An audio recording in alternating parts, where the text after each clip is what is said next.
Yan, sumama tayo dito sa isang project ng kaibigan ko sa SM, Interfit Out. Check natin yung plano. Haha.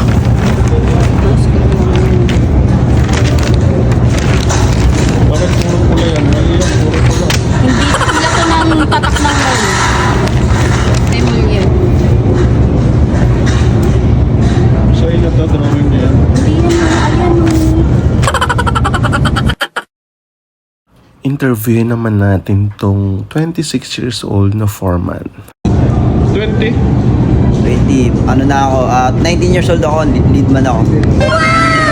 Pero na-experience mo lahat ng mga, Lahat, let's say, mason, carpentry. lahat, kompleto. Subukan ko na yun. Hindi pa yung daddy na Technician. kasi tatrabaho din. So doon na siya natuto. Yung tatay CCTV, niya, nagkakabit ako. Yan, So lahat, lahat natutunan ko. civil works, mechanical, electrical. Subukan na lang. Pinagkatiwala nila sa akin, nakakailang project na ako puro SM.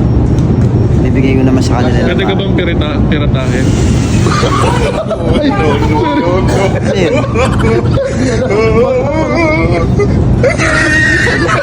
wow, masisiya ka po.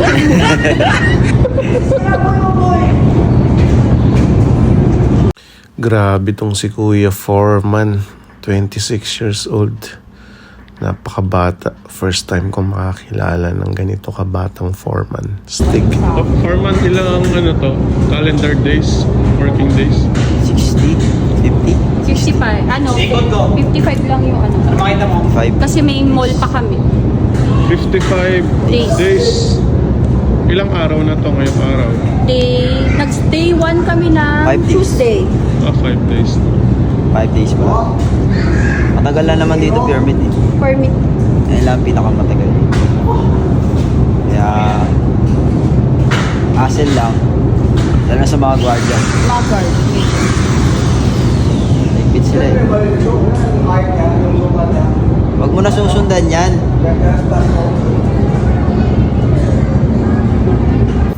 Tapos ito yung existing na supply, pansamantala. So ito transfer nila yan dun sa may dulo, sa may nakita yung asentada. Kapag okay na. So ginamitan nila ng PPR. Then yung Metro made in Thailand. Tapos ito nagkakaabutan na ng pera sa site. Yan, nagbibilang si architect. Ano kaya yan? Or syempre, Sabado ngayon, so papasahod ang beshi mo. Yun lang for today's video. Thank you!